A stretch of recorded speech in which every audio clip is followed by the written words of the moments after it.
No matter the time, morning, afternoon, or evening, any time is a good time to have coffee with the mayor. So let's join Mayor Steve Whitmire as he goes in search of the people, places, and events, both current and historic, that make our community unique.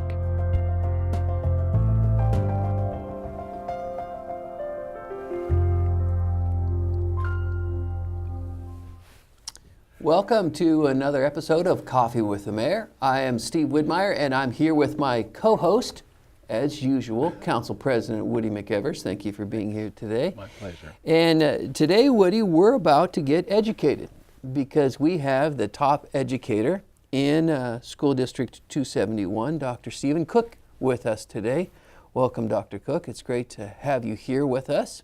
Thank you, Mayor Whitmire. And you've been here since July 1st of 2018 was when you took over, is that correct? That's correct, yes. So you've been here for a little over 7 months now. So maybe give us a little background of where you came from. You're from Kansas originally, and maybe give us a little bit about your background, where you're from, what you've been doing before you got to Coeur d'Alene, and what brought you here. Sure, glad to. First of all, thank you for the opportunity to come in and meet with you guys. I'm very glad. Excited to tell a little bit of the story about District 271, so thank you for this opportunity. Mm-hmm. I'm a lifetime educator. This is my 30th year in education. Taught chemistry and physics about 13 years, and some other science classes, but primarily chemistry and physics. Had no intention of ever leaving the classroom, was just going to do it, and got my master's just like so many other teachers to, get they called it a master's in pay raise, and did it in administration, and wound up seeing an opportunity and saying, maybe this is something I might want to do. Next thing I know, I blink, I'm an assistant principal in the same school I had been teaching in, and did that job for 5 years. Planned on staying. It was a high school, and thought I'd stay there. And the superintendent said, "Hey, I need you to be the principal at the middle school. Would you consider going over there?" And talked to my wife about it. And next thing you know, I'm a principal. Moved to Colorado after all my children graduated. My wife and I moved to Colorado, and was a principal in Colorado in similar kinds of situation. The superintendent said, "Hey, I'm looking for some folks in the district office. Would you consider this?" And moved into district office, and it's all just kind of happened since then. And so this is my first and hopefully last superintendency. I'm glad to be in Coeur d'Alene. My wife and I moved here, like you said, in July, and it's been just a whirlwind, and it's been an amazing, amazing start. And I just am very grateful for the opportunity. Yeah, well, we're very happy to have you in Coeur d'Alene. The evolution from teacher to administrator, is that the norm in the position you're in now? Is most of the people that do this come that way, or is it different paths? I think typically in public education, it's not atypical. I don't know that, I suppose a lot of people aspire to go into the leadership and will teach for a while, but I taught for 13 years. I really thought I'd retire as a teacher. And so I think it just kind of transpires over time. You feel like, I was also a coach. I coached football, basketball, and baseball. Oh, wow. And so you get kind of that mixed experience, and the next thing you know, that path starts. So I don't think it's atypical, and especially in smaller districts. I think in some larger districts across the country, maybe people look outside where leadership tends to be more of the priority and less of the educational, instructional kind of background. But I think generally it's fairly normal for that to happen. So that's yeah. Cool. So Dr. Cook, you employ in the school district, how many employees approximately? I know Kootenai Health is the #1 employer in Kootenai County, but you have to be right up there of the number of employees that are in School District 271. Correct? Yeah, we have about just under 600 teachers, and overall we have, I think, around 1,100 employees. Right. So you basically you run a company of 1,100 employees. Yeah. So huge responsibility, huge job, and not only 1,100 employees, but all the students too. Right. Those are kind of your customers, so Exactly. to speak, if you're looking at the private sector. So talk a little bit about a typical day for Dr. Cook? Well, I would imagine a lot of meetings, a lot of interaction with a lot of your staff, and just leading the organization. Well, sure, yeah. It can start as early as 4:30 in the morning if there's some weather we're dealing with. We do this kind of a bridge phone call for our team of, our transportation director. We get online and check and see what the roads are like and whether or not there's a possibility we would have to cancel snow. We've done that a handful of times this year just to determine whether or not that might happen. Typically, you're right, I'm in meetings, I'm on a phone an awful lot, trying to work through issues and supports, whether it's trying to find a location to establish where we're going to build our next elementary school, whether it's talking with community groups, meeting with the Chamber of Commerce or something along those lines. Right now we're in the middle of a levy campaign, so we're doing a lot of presentations across the community to educate folks on what our ask is for the voters. Talking with principals. I've been fortunate enough, I've had the opportunity to do things like get on our bus routes and ride some of our buses just to see what the routes look like, what our kids are going through, and just get to know the work that we're asking from our bus drivers. I've done that several times. I've substituted in 2 of our schools so far, and I spent a lot of time just walking through classrooms, talking with teachers and kids, and getting feedback on how we're doing as a job. Ultimately, like you said, our customers are the students, and by proxy also the parents. So I spent a lot of time talking with them and just what are the areas and concerns that we can continually work to improve on. And Yeah, I have an interesting perspective of School District 271 is because I started Roosevelt School, 1966, which is now a bed and breakfast between First and Second on Wallace. That's where we started. And I remember the principal back then was a gentleman by the name of Henry Getz was the principal. And he was actually the principal of a couple of different elementaries. He had more than one responsibility, more than one school. And the big thing back then was you got to they chose a student to ring the bell, right? Which was literally a bell, and you had the rope and you were pulling. So that kind of dates me a little bit into my district. So I'm a graduate of the Coeur d'Alene School District. My wife is. All my kids are. And so we really appreciate all that you do on a daily basis in School District 271. We have some questions about the levy, and I know that's kind of your focus right now, but just kind of an offset is how do you guys judge your success by how many kids graduate? And there's all these testing and there's all these new ways that you're teaching. Is that graspable for you, or is it different everywhere you go? No, that's a fantastic question, Woody. I think the first thing I would say is we're accountable to the public, right? We're providing a public service, so we want to make sure we're meeting the needs. And one of the best ways to do that is getting feedback on what are the things that the public expects from us. We would argue that graduation, while it's a great measure of whether or not we're putting out a student to go out into the world and compete to be the kind of citizen we would want in our community, it's just one measure of success. You can graduate just barely, and that builds that percentage, but is that what was the most evident means of success for that particular student? We have standardized tests that kids are given that are kind of more of an adult measure to see how the system's functioning. I think our kids sometimes, our young kids definitely want to do well with that. Sometimes older students don't see as much value in those, except for maybe the SAT and the ACT. Those are often measures of success. And I think, and I would be one that would pose this, that's not maybe the best way to measure how we're doing, because not every kid's going to wind up going to college. Not every kid's going to wind up going to go to, maybe even go out of state to go to college. And so what we want to do is, our goals aren't just making kids ready for college. Our goals are to prepare kids for life. And I get feedback all the time from business leaders, entrepreneurs, and just community leaders that, kids need to be able to do so much more than open a book and answer questions on a test or fill out a worksheet. So we're pushing things also like, how does a kid do with critical thinking, and how do they collaborate, and can they communicate effectively, you know, when given an opportunity? And so this idea of creating a kid that's ready for life, not just ready for the next thing that's coming their direction. You know, there's lots of options. Kids can go directly into the workforce, they can go directly into the military, they can go on to college, and we want those options to be available for every kid, so it's their decision in their family with their conversations, being able to make them ready for whatever that next choice might be, not just focused on one option. You forsake kids, I think, if you just say we're going to push every kid to this particular pathway. So your history, you go back far enough with 13 years of teaching.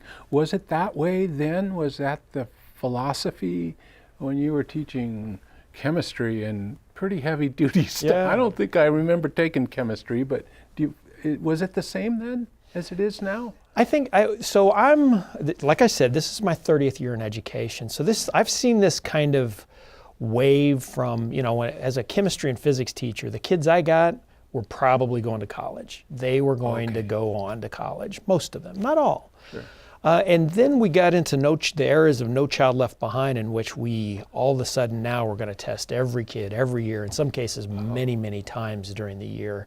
I remember a story at one point when a parent said, my kid has had 121 forms of assessment outside of the school assessments by the end of their career. And the point they were trying to make is that we're over-testing our kids. And I think we're starting to see a swing back away from maybe not quite as heavy testing. And this idea of college and career ready and workforce ready is now meaning so many different things. I have my 3 kids, my wife and I talking about this all the time. I have 3 adult children, ages 28 to 25. One went and was very successful at the traditional college pathway, has an MBA and is doing fantastically. One went directly into the military and is doing fantastically. And one started college and said, it's not for me, and was arguably had a full ride scholarship at a local university in Kansas where we were at. And in a month said, I can't do this, it's not working for me, and has been in the workforce ever since. And he would say he feels successful in what he's doing with his pathway. And so I think part of our obligation now is to make sure kids are ready for a world that's changing and dynamic and be prepared for anything. It's a different day, you know. It used to be, make sure you know how to spell these words and make sure you know the capitals. Well, kids can have that information in 10 seconds on their phone. So is that where we're going to focus these kids? And so the old model of factory-based kind of churn them out and go let them get into the jobs, that's not going to be applicable in the 21st century as we move forward. These kids are going to be changing jobs rapidly as technology grows and is availed to them through whatever means necessary over the next 30, 40 years. Mm-hmm. So, Dr. Cook, you've been out talking with a lot of different groups about the school levy, and the school levy has become very critical to the financing of our schools, not only in Coeur d'Alene, but in school districts throughout the state. It really has become a necessary part of your funding. And so maybe talk a little bit about this upcoming levy. March 12th is the date of the election. The citizens of School District 271, and 271 is Coeur d'Alene, it's Dalton, it's Hayden, it's a broad spectrum, and not just the city of Coeur d'Alene. It services a lot of people, but so the voters have been very good about supporting levies. They understand the importance of educating our kids. So maybe talk a little bit about the levy that's coming up and the things that are going to be funded with it, and really the importance of it to the district. Yeah, absolutely. So we currently ask the community for $16 million worth of local support. That's a little over 20% of our total budget.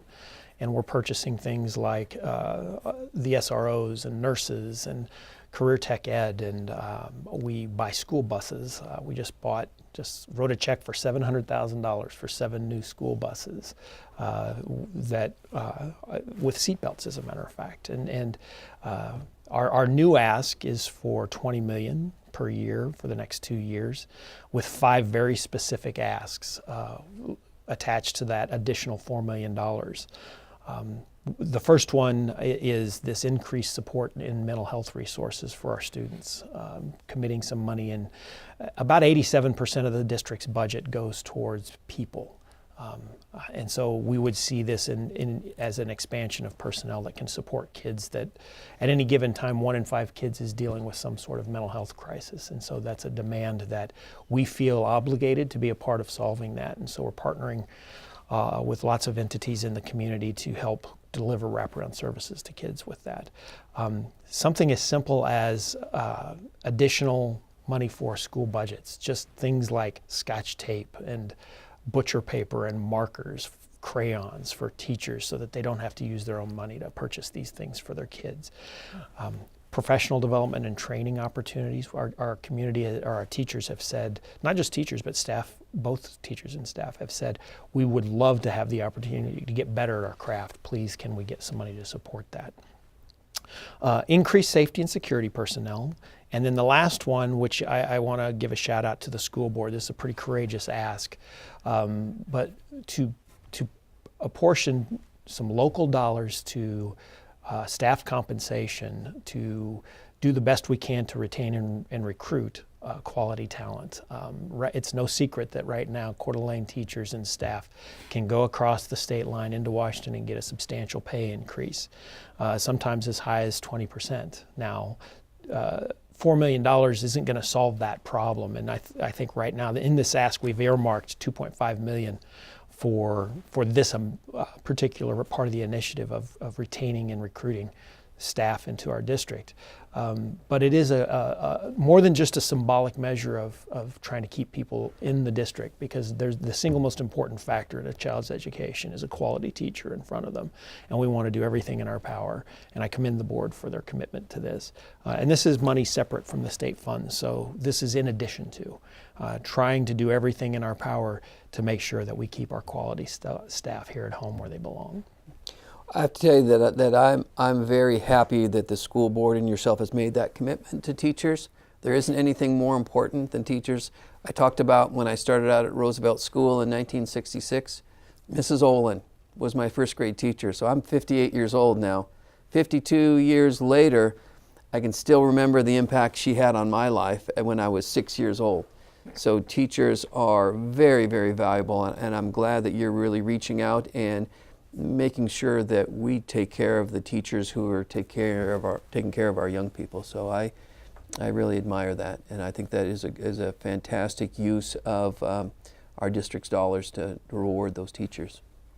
You know, it kind of goes along the same line. Do you get the feeling there's pushback on these types of things? I mean, you guys are putting a lot of effort into this, and then there's that story about the new schools. So 2 different avenues, is that the way I'm reading it? So this new levy isn't about the new schools, it's about what you just mentioned. Yeah, that's a very astute observation, Woody. There's 2 different pathways we're working on right now, and that is these levy dollars are being used to provide operational support to the district. And so when we talk about an $80 million budget, we're typically talking about what it costs just to do business. The other path, and so that levy money will go to support that operational functioning of the district. The other thing, this other path, if you will, is how we're managing growth across the district, and how we're in the process right now of building an elementary school that we intend to open in the fall of 2020 that will help us with just increased population. And that was this community put a tremendous amount of support in a bond ask that was given by this board back in 2017, I think of $35 million. And so the building of this school, it'll be one of the last components of that particular bond. Okay. That will help us with increasing growth. We've increased by about 500 students over the last 4 years, and we anticipate that growth will continue. We're landlocked, the district's landlocked, so I think in some regards that means the growth will be manageable, but nonetheless we're growing to 1 to 2% every year in the number of students, and so we're currently building out this 3 to 5 year plan on how we're going to manage that. The long-range planning committee works as an arm of the board to get this long-term vision of how we're going to make sure we can provide the resources across the district for our students. And so that's separate. We made significant upgrades to both the high schools with that bond money. We're currently about to start work on Lakes Middle School to upgrade that facility. We did a complete renovation in Dalton Elementary and did some traffic mitigation at Fernan, and so that is all transpired, and then this school will be built and ready for service, all things willing, for the fall of 2020. And we're already recognizing there are other capital needs that we're seeing across the district, and things that we're going to need to continue coming back and talking to the community about for the future. Does that, I have to ask, the funding, the way Idaho does things, I feel a vibe from you every once in a while about how Idaho does it. Was Colorado different and Kansas yet different again on their funding and how they did things? Yeah, both of those states had different models. Kansas has the ability for some form of your budget to go into kind of a capital expenditure fund. Colorado does things very similarly, where Colorado to Idaho, in which that if the districts want to, they have two ways. They can apply to the state for certain types of grants that can be used for capital expenditures, or they can also choose to do local levies if they want to do construction in the community. In that regard, it's very similar to Idaho, but Idaho doesn't fund capital, well, in the most extreme circumstances, if it's warranted to be an unsafe building, there's a way that the state can intervene, but they're still going to use local taxpayer dollars to make that happen. And so Idaho gives the local community the ability to say, look, we need better schools, we need more schools, we need better facilities.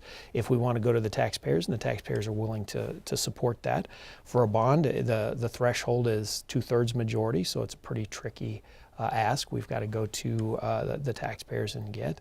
And so that's something we're mindfully aware of, whereas things like our levy, where we're getting asked to, it's a simple majority vote. Gotcha. Dr. Cook, school safety is paramount. We want to make sure that our schools are as safe as possible. Maybe talk a little bit about school safety, the measures the district goes through to ensure that our students have a safe environment. Yeah, this is, I'm always excited and proud to talk about school safety, the things that we do. It's absolutely hands down our number one priority for everything we do. If kids aren't safe, they're not going to learn. And so quick shout out to our local law enforcement jurisdictions, both the city of Coeur d'Alene and the county sheriff's department. We have fantastic working relationships with both of them. We have great SROs that we work with in our district. And school safety is so much more than just having a police officer in a school or law enforcement presence. It's a cultural aspect. It's things we're doing with the buildings. It's making sure that kids feel welcomed and a part of the community. And so when we talk about school safety, it's so much more than just a good guy with a gun. It is how are we making sure that kids are a part of our first line of defense. We have a tip line that kids know more than you think, right? And the kids can tell us if somebody's doing something that they're not sure is in the interest of safety for the school or even for that individual. And so they use our tip line and they give us good leads to follow. Mental health is a very strong component of our safety and security measure, because if we're getting to kids before they're in crisis, and we build that connection and relationship to them, then we can head off issues oftentimes. And so it's a very complex, layered thing. Some of it's just as simple as having a single point of entry that's monitored by personnel at all times, and so our schools are locked and safe. Other times it's having people monitoring hallways and having SROs helping work through issues with students that help students make good decisions and support them in their growth and development, or our administrators, or just the relationships with our students and teachers. It's a multi-layered, multifaceted approach that we will stay committed to for the entire time that we're in the business, because today safety has to be the #1 priority. And we want to create an environment where kids feel not just that it's a great place for learning, but they feel loved and cared for in the school that they attend. And I think it goes a long ways too to developing that relationship with students as they grow with law enforcement, that law enforcement is there to help. And so they may need law enforcement outside of the school, and it really develops that relationship where they trust and know that the police department is there to help them. So I applaud you for your SRO program, and we do have a great working relationship with the school district, and we're very happy that the safety is #1 issue for the school district. So thank you for being here. Thank you for your leadership. A organization depends on very, very strong leadership, and we're happy that you're in Coeur d'Alene to guide our school district, and we look to some great things happening in the education of our students. So thank you much for being here today. Really appreciate it. Thank you, Mayor Widmar. It's my pleasure. I'm glad for the opportunity. Yes. And we will see you next time on Coffee with the Mayor. Goes pretty We fast. hope you've enjoyed this edition of Coffee with the Mayor. Plan to join us for future programs where Mayor Steve Widmyer takes a break and sits down to discuss issues of community interest. We would like to take this chance to thank the following sponsors for their support: Rustler's Roost and Spectrum Cable.